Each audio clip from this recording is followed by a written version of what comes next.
Whether you're a local or just visiting, there's plenty to do right here in the Tri-State with minimal driving.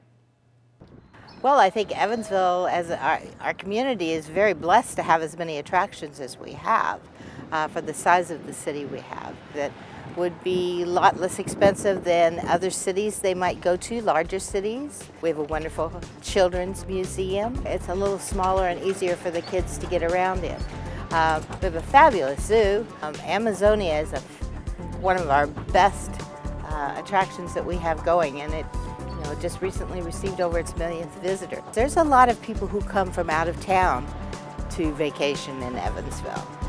We get over 4.3 million visitors a year, but the best place to start is not only to come here to get the visitor's guide, but just to look out on our wonderful riverfront. We have a unique advantage of having one of the most beautiful riverfront cities along the Ohio River, certainly in the state of Indiana.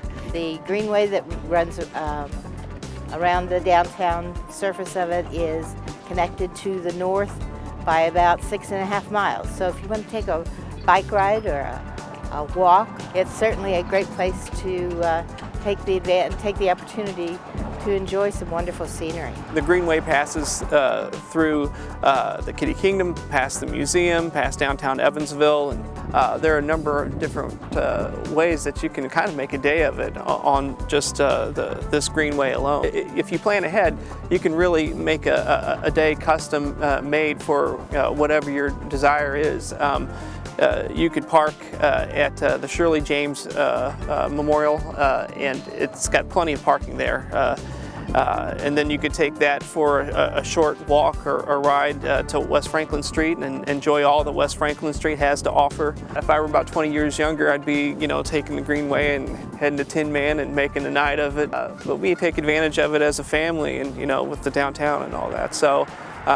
It's pretty cool, the diversity along the greenways. The other greenways are also great to visit as well. Newburgh has a great greenway that passes right through downtown. So there's all the Newburgh eateries. The USI Burdett Trail is wonderful. Burdett has some new features, and so it'd be a great day out to take advantage of that.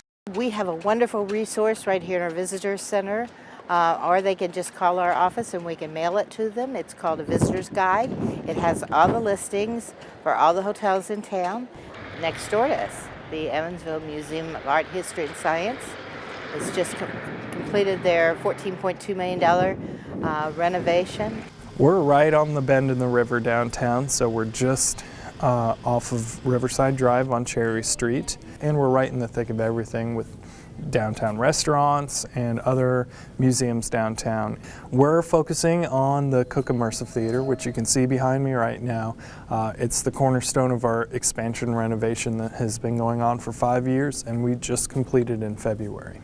One of the biggest misnomers I hear is that the museum never changes. And even beyond our expansion renovation project, we have 20 changing exhibitions every year. Local artists come and have exhibitions. We have 2 to 3 history exhibitions and 2 or 3 science exhibitions every year that change in 4 of our temporary galleries throughout the museum. Now, beyond that, we have the Cook Immersive Theater, and that's something you can't find in many cities our size around the country. So it really makes us unique. You can stay in Evansville and get the big city experience right here at the museum. The Cook Immersive Theater offers a full dome projection, which is different than your normal planetarium.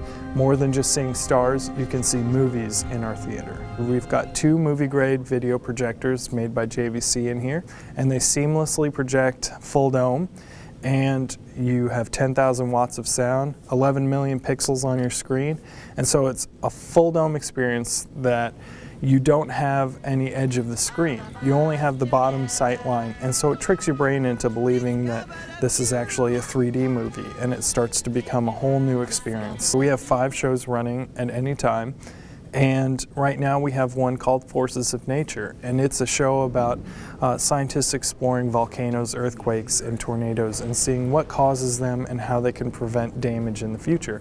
And that's narrated by Kevin Bacon, and it's done by National Geographic Films. And that really gives you movie quality in here that you can't get with your normal planetarium.